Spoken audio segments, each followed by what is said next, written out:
today I already messed up. Well, you guys already knew that, but I messed up during the children's message. You see, I really wanted to emphasize to the children that God's generosity is not just an eighth of a donut, It's a whole bunch more than that. But I messed up in this way, as I only gave them one whole donut. I wanted to bring in truckloads, but I stopped at $14.99 because my generosity does not equal God's. And I'm disappointed in myself. I stopped at $14.99, because I think about money. I think about that stuff, will they get the point? What's the cheapest I can go? And they'll still get the point, right? When the stewardship team and I got together and we started talking about generosity and the stewardship for the fall, they asked the question, and we went to a seminar, and they asked the question there too, why give? And so I've been thinking about that question for myself, why give? And when I started thinking about this question, two thoughts came to my mind, and they're quite different in a way. And the first one was, what is the most important thing for you, Pastor Fred? I mean, what is the thing that you love more than anything else? And this is what I came up with. I love helping people move closer and deeper in knowing God. I love that. I mean, when I sit in like an alpha course and I see somebody in the course make one step closer to Jesus, you don't pay me enough. You pay me more than enough. I mean, that's awesome. It just feels so great. I just love that. I mean, I'm wired that way. And Stacy and I were talking last night at the wedding reception. Do all people love that? Do all people? Because we don't know. Because maybe we're different. We only know how we feel. But there's nothing better than helping another person know Jesus. There's just nothing better. I live for that. That's why I'm here. I mean, I love doing that. That's what gets me up in the morning. That's what keeps me awake at night, thinking about how I can help someone know Jesus better. So that's there. I mean, that's the thing that really drives me in a way, and maybe it drives you too. And I think Jesus wants it to drive a part of us, if not all of us. So I think that's good.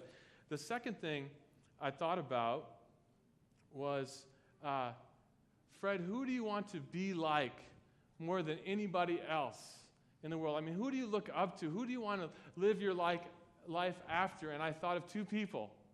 You thought I was going to say one, right? I thought of two people. One's Jesus. We'll talk about him. But the other one's my dad.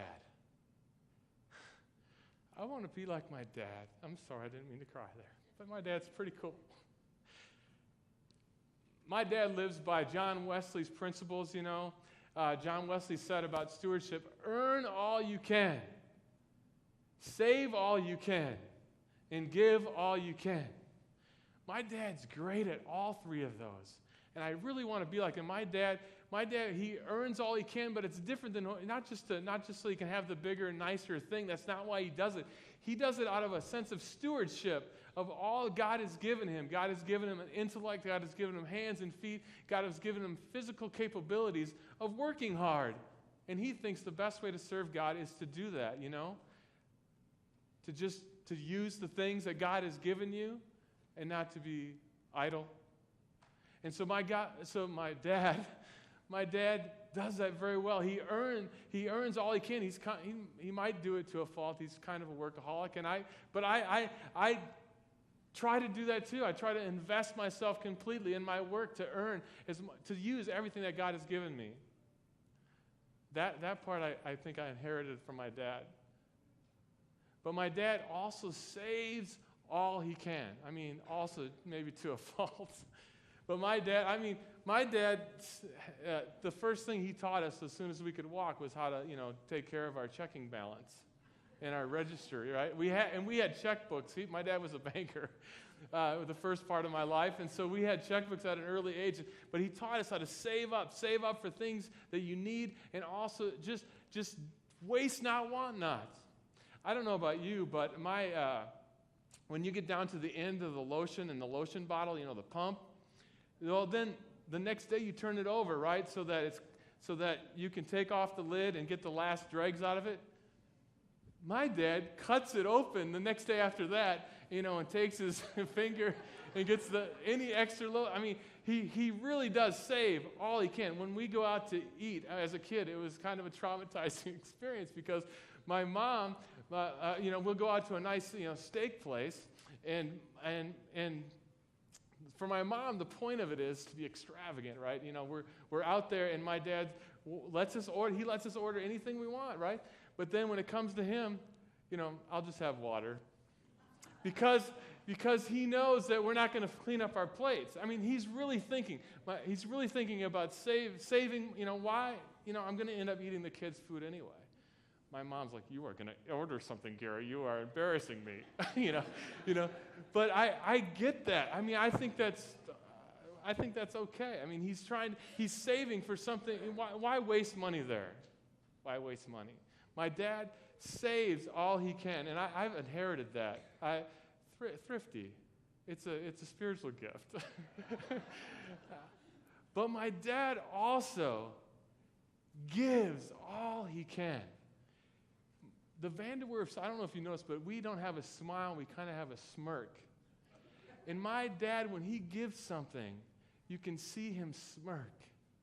He just loves it. Like Bill was talking about, give until it feels good. My dad loves to give. My dad has modeled that.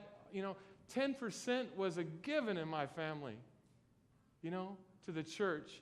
And then after that, he just loves to give. And the reason he takes the dregs of the lotion bottle is so that he can give more. It's kind of cool, but it's also something I did not inherit from my dad. I learned the first two, but the third one's hard for me, to give all I can, especially in terms of financial resources. It's hard for me. And if you think about the first thing I talked to you about, how I have this deep desire to lead people to Jesus, and then the second thing I just told you about, that I'm not the most generous person in the world, those two things really can't coexist. It's really hard to lead people to Jesus if you don't have the spirit of generosity. They just don't coexist. Do you desire to honor God in all things, so that others might know him? I mean, does that drive you? It could be just me. But you desire that people know God and that you honor him in such a way that when they look on your life, they will look at Jesus. And is there any possible way that you can do that without being generous, without having the spirit of generosity? We're talking about giving, so I wanted to let you in on what Scripture says about giving, because I think there's a lot of confusion of what it says in the Old Testament, what it says in the New Testament. What should we do? I should really have my Bible for this. Excuse me. So we talk often about the tithe. Tithe literally means 1/10. And as Bill discussed, in the Old Testament, there's lots of commands of God in Deuteronomy and Leviticus about how we should give 1/10 of our first fruit, 1/10 of our increase, 1/10 of our gross. We should give that first to God. And God had said, for the people of Israel, God actually had some places where that tithe was supposed to go to. Your first fruits, your first 10% was to go to the Levites. These were the pastors and priests of the Old Testament, and the first 10% was to go to help support them because they were busy carrying on the ministry of the tabernacle. Remember, the people of Israel wanted to be known by everybody else that they followed Yahweh. And in order to do that, they needed people employed at reminding them that they are God's people. They needed people who remind them that they are God's people. And it called them into accountability to that. So this was important. God wanted these people to be able to serve them without worrying about where their next meal would come from. So 10% was given to them. But did you know there's another tithe? There was another tithe required of the people. Besides that first 10%, there was an additional 10% that was supposed to be set aside for festivals and feasts of the temple. Festival, just like we have Christian holidays, they had Jewish holidays. And there was 10% that was required that people would set aside in order that all people could celebrate their version of Christmas. Right? That all people could celebrate the Passover. Because they were impoverished. There were widows and orphans, and there were people who had no means. And so if everyone could give another tenth to that, then all the people of God would be able to celebrate God during those important events. But there was more than that God commanded them to give. And there was about 3.3% that God would ask them to just set aside for the poor, simply for the poor. And in addition to that, there was also gleanings from the field. Do you remember that in the story of Ruth, where Naomi is walking through the field or behind a rich farmer as they go through and harvest? They would leave a row just for the poor. So when you total up, just so you know what it says in the Old Testament, when you total up all of it, what the people of God were expected to give, with the first tithe and the second tithe and the 3.3% to the poor and the gleanings, it came to about 25% of their gross income. 25% of their gross income. What does the New Testament say? Because, hey, thank goodness we live on this side of the cross, right? What does the New Testament say about the tithe? In fact, it doesn't say a lot about tithing in the New Testament. And Jesus refers to it only a few times, once in Matthew and once in Luke, and both times he's kind of disappointed in what people are doing with the tithe. But let's listen to it. It's in Matthew 23:23. This is not up on your screen. It says this: "Woe to you, scribes and Pharisees, hypocrites! For you tithe, that is, you give the first tenth of your income. You tithe your mint, your dill, and your cumin."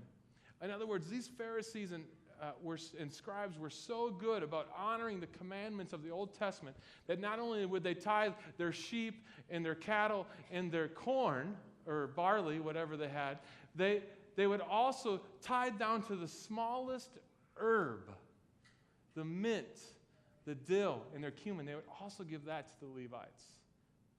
They would do all that. So why does Jesus call them hypocrites? "For you tithe your mint, your dill, and your cumin, and have neglected the weightier matters of the law, justice, mercy, and faith. It is these you ought to have practiced." So Jesus does say you ought to have practiced the tithe without neglecting the others. When you think about what Jesus wants of us, it's so much more than a tenth. Jesus wants our all. He wants everything. He wants all of us completely.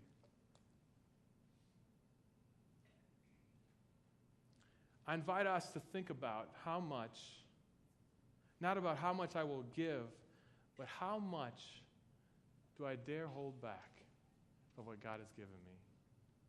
How much do I dare hold back? Bill was right to take us to 2 Corinthians when he gave us his message earlier today.